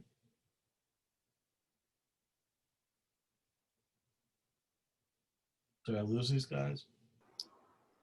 Their internet might have cut out. It's kind of laggy. Theirs is or mine is? I don't know. Theirs. Mine is. Yeah. Well, any of you guys have any ideas? Could you repeat the question? Sorry. Yeah. There are some sources on which journalists rely that you can trust without question, like academic or scientific reports. True. Well, you need to cite those at least, right? Yeah. But it's not technically an expert opinion, so you can just quote it, right? False. I'm going to go with Luke. I think Luke had the right answer, right?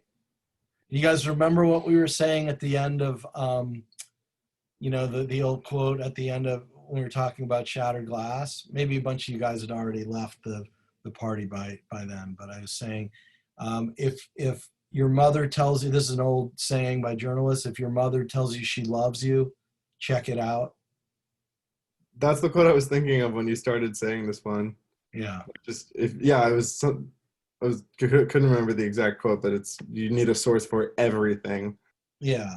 And even then, this gets to the concept of provisional truth, right? Like, the truth can be very tricky sometimes, what we know or what we don't know. That's aside from the fact that then there are all these people out there who are deliberately lying, right? True or false, journalists always have access to the best expert to corroborate or explain information. Absolutely false. In a perfect world, that would be true. Right. All right. The rest of these, the next one, does Coursera? I think it does cover news media bias. Why is it necessary to be aware of unfounded charges of news media bias? A, there is no evidence of bias in the news media. True or false? So the question is, why is it necessary to be aware of unfounded charges of news media bias? Why is it what? I'm sorry. Why is it? Why is it necessary to be aware of unfounded charges of news media bias? So when people say, oh, the media is biased, why is it necessary to be aware of when people are making unfounded charges like that? A, there is no evidence of bias in the news media. Is that a reason to be skeptical of it?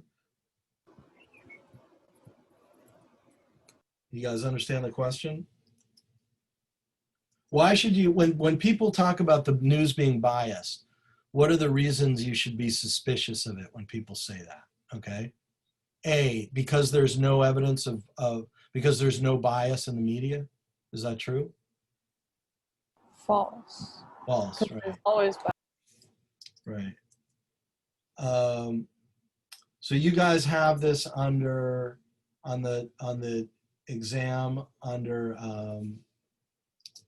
let me see.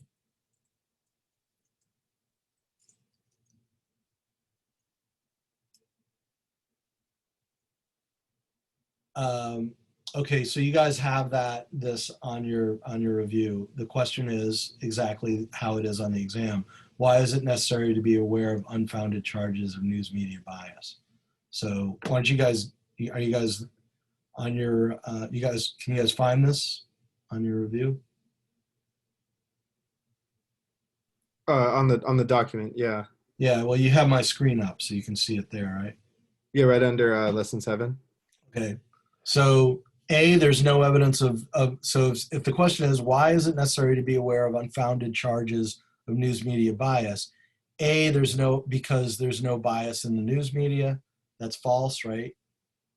Because it doesn't matter. That's not the reason to be like skeptical of charges of bias.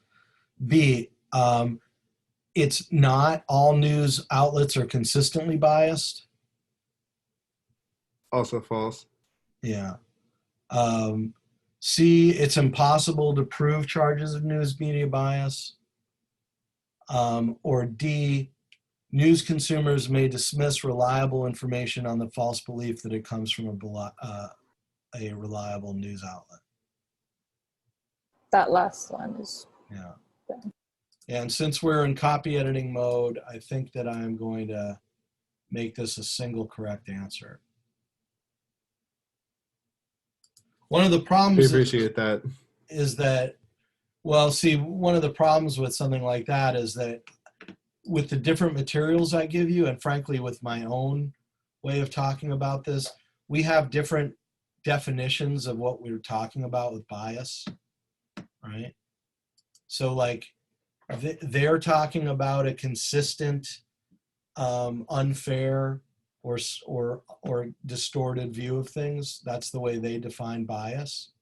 Whereas I think you could easily just define bias as a point of view, right? It depends on how we choose to define the word.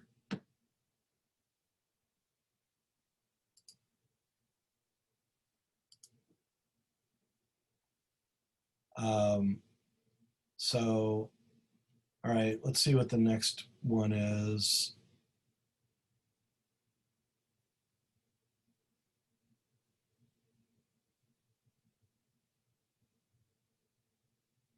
What would be, see, this is again, this goes right to the question of whose definition of bias are we going with?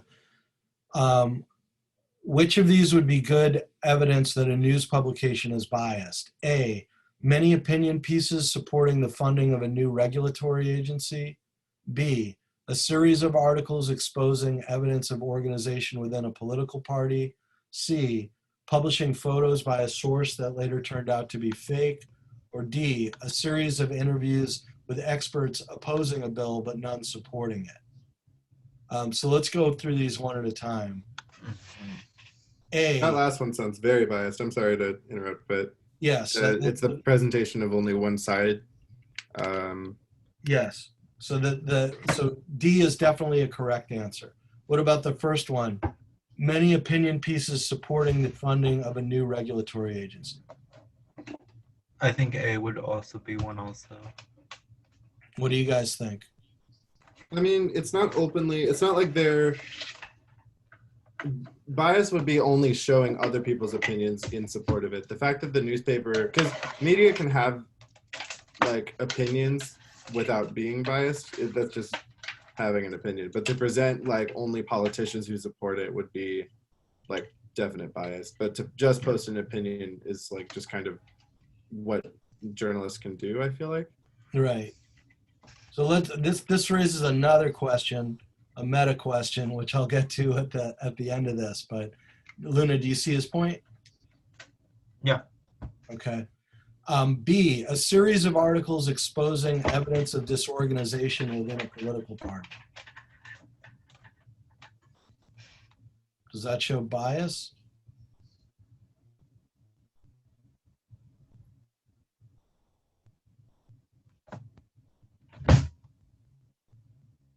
Well, I mean, I think that seems like more just like. I should say the question says which would be good evidence that a news publication is. Okay, then I think it would. No, then I don't know if it's B, because if it's saying like there's evidence supporting that, then I don't think. I think if anything, they're just reporting like about the evidence, so I don't think that would be an answer. Right. Is there somewhere here where there's a clear definition of bias?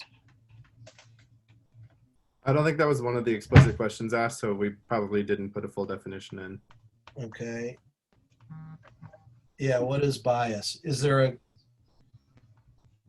a clear definition in the Coursera site? Let's see.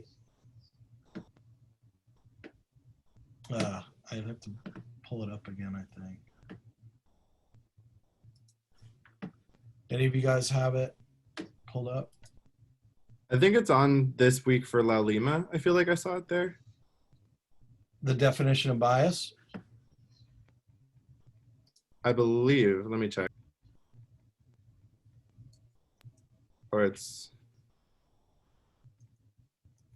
Oh, that's the intro. Never mind.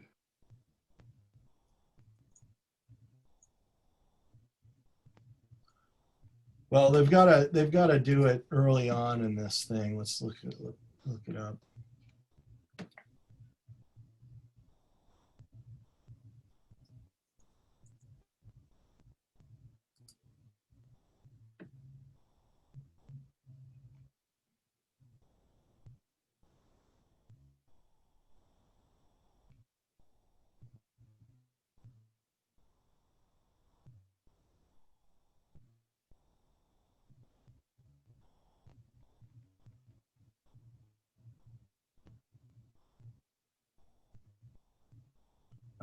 Where do they, maybe where they say, the essential step, look for a pattern of unfairness. If journalists and news outlets demonstrate a consistent pattern of unfairness over time. Okay, so this is how they're defining it, I think. Let's see if we do what is bias.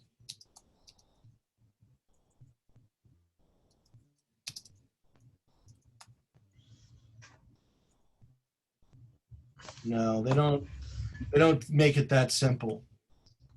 But you know, that Checkology site, I think kind of does, right? We go to Checkology.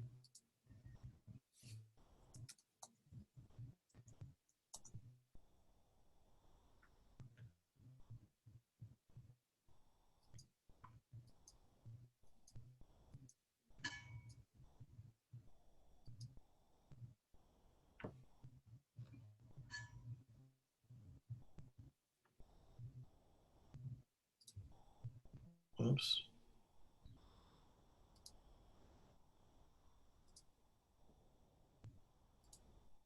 According to a Gallup poll, almost half of all Americans say they see a great deal of bias in the news media. What about you? Have there been times when you felt that a piece of news was biased in one way or another? Or maybe you thought a topic you feel strongly about was misrepresented. I'll Maybe skip you, through. Hold on. what are some different types of bias? And what are the ways they, hey, I'm here to guide you through this Checkology lesson.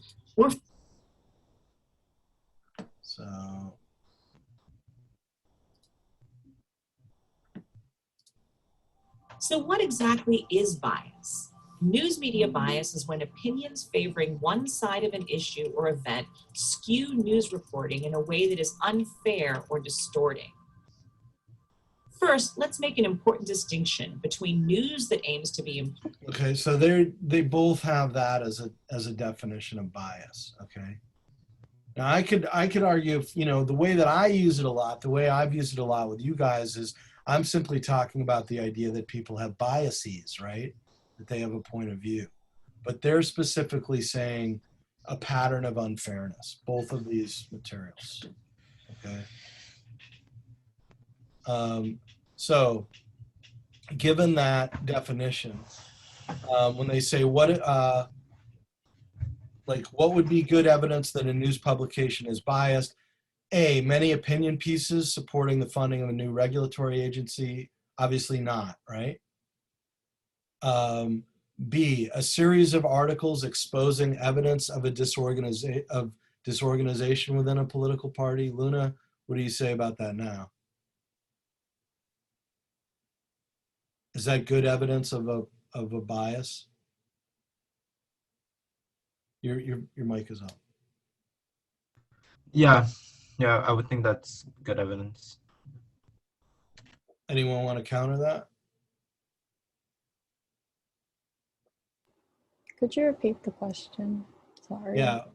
Which of these things would be good evidence that a news publication is biased?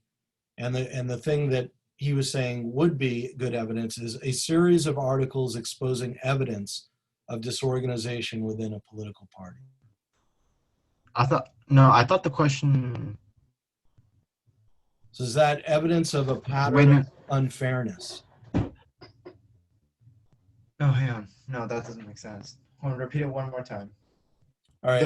The question, I think, not the. Yeah, a series of articles exposing evidence of disorganization within a political party. No.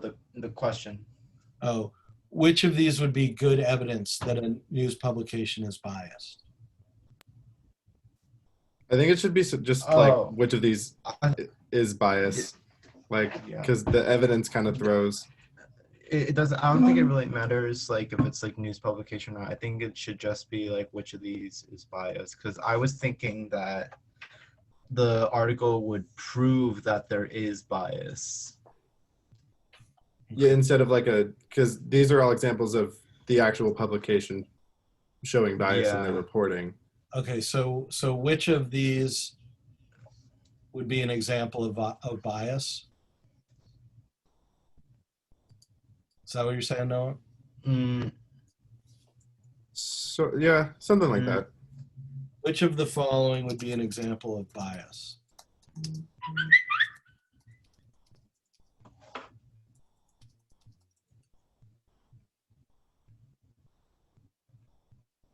Does that sound good? Mm-hmm. All right. Yeah. All right. So that's C. Wait, which one was that? Hold on. All right. So C is publishing photos submitted by a source that later turned out to be faked. Is that an example of bias? Publishing photos submitted by a source that later turned out to be fake. That's not bias. Right. And D, well, why is that not bias, Noah? Because the journalists, as far as they knew, those were real sources. They didn't post or publish in knowingly doctored photos. Right. And D, a series of video interviews with experts opposing a bill but none supporting it. Yep, that is Yes. bias. Okay. Okay, sure. So here's my question for you guys. I'm asking my best students because it's 3:30 and you guys are, or 3:50 and you're still on Zoom. If I were to say select all correct answers for that one, is that unfair? Yes, Yes. unequivocally. Oh, you guys are softies. But We but we then have But prior precedents of other tests that influence the way Yeah. we take them. okay. and plus we can't have like too many like mind games going on because then that just makes it even worse. So I think just make it But you more see why from the correct. test maker's point of view, it's like that kind of defeats the purpose of that question because then you know that none of the other ones are right. So I mean, no, I can understand that, but we're used to tests with like specific rules, and when it says Mhm. select all that apply, 95 times out of 100 that means there will be at least 2 correct. So it's Mhm. it's not a content thing, it's a formatting thing. yeah, Yeah. I can, okay. You can put another one in that is an example of Yes, bias you if damn, you're it's like- really married to the select But all that apply. you just can't like throw a red herring and say select all that apply and then just have one apply. Because what'll happen if you do that genuinely is a lot of people will see that, go, they're only one of these, because I've done that. I've gone, only one of these is the right answer. But since it says this type of question, I feel like I have to, Yeah. pick one other one just because I know it has to be a minimum 2. No, It's a and now you're formatting gonna thing. make me go through and make sure I don't do that anywhere else. That's what I asked Yeah, you to do and like you- a month ago. And that's fine. There was You another did? time when I was like, does that mean we had this same Well, how many conversation? times You have were I like, done well, it? it's I don't remember. I don't even remember if it was this class or 200, but it was something like that where I was like, does this mean it's going to have more than 2? And you were like, I don't know, is it? All right. Well, I don't think that I did that. awesome. I don't think that if you can find it on any of the previous, can you see your answers and everything for your previous quizzes? I don't know. I haven't checked. Well, if you see a low score on one of your quizzes and that's the reason why, I'll hit you with a red herring of my own. you can do that, or you can just email me and be like, can you credit all of us for that one? Because you said you would and then you didn't, and I don't remember saying I wouldn't do that anymore. But I'll throw that on the pile of things I have to do this week. yeah, maybe not. I mean, just, if at some point during the semester you notice that you got a low quiz score and you're wondering why, you look at it, you can see, right? You can see what you got right and wrong on all your answers. I think, is it through Gradebook Classic? Because that just shows us the score. No, I mean, I guess I have to set up the quizzes that way. I don't know. That'd be helpful because then people could like see what they have to work on. It's like getting our tests back like a week later after you grade them. I'll like in try person. and look at it. It's not as hard to find as you think. I mean, when, because people generally do, I'm sure you generally did very well on these. And when everybody's doing low on a certain question, it jumps out at me. So I'll see. I think that may bring us up to where we need to be. Let me see.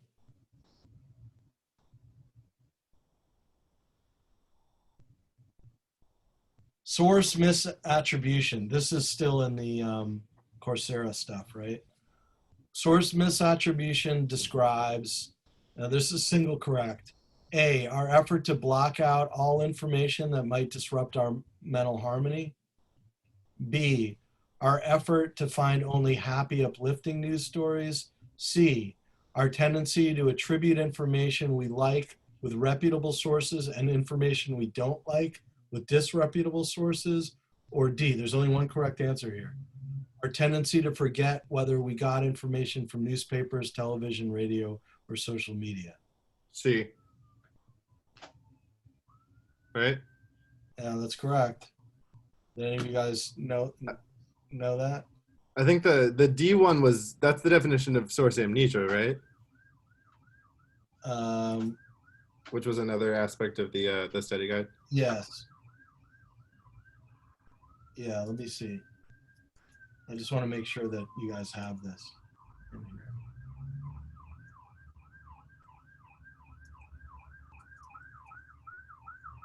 Why is it not showing up?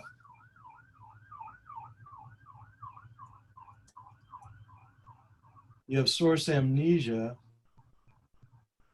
but you don't have a definition of source misattribution. Yeah, that one just wasn't on the study guide. I think I guessed for that one right there because I haven't done the Coursera. Okay, so let's put this in. Where's source amnesia? Oh, you got it? Okay. So it's source misattribution is our tendency to attribute information we like with reputable sources and information we don't like with disreputable sources.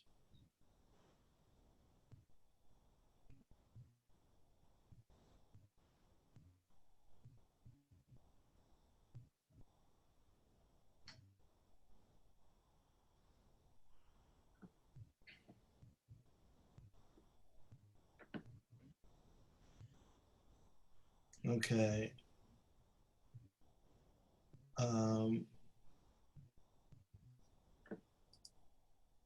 And then the next, is there a question? I'm pretty sure there's a question about source amnesia on here too.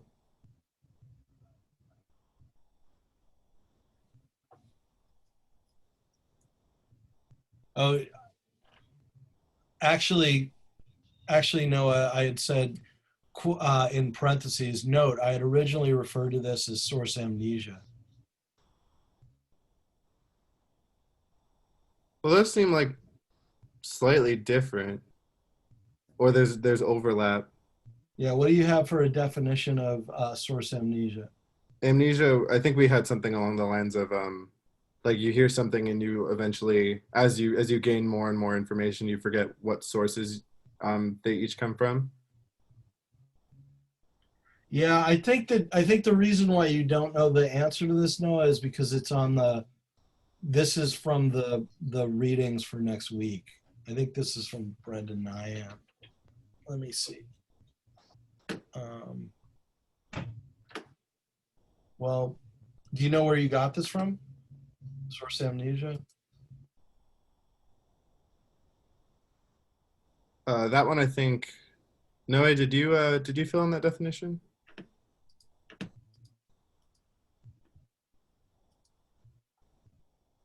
One second.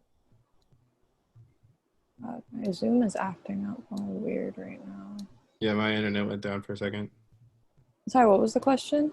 Did you fill in the source? He was wondering where we got the definition for source amnesia. Was that you that filled that one in? I did not do this one. Okay. Let's see. I also have to go now, Professor. Okay. Well, we've gotten far enough. We'll pick up on this on Tuesday. Okay. All right, thank you. Thank All you. right. All right, and I'll post this. Okay. Thank you, Dr. G. Yep, see ya.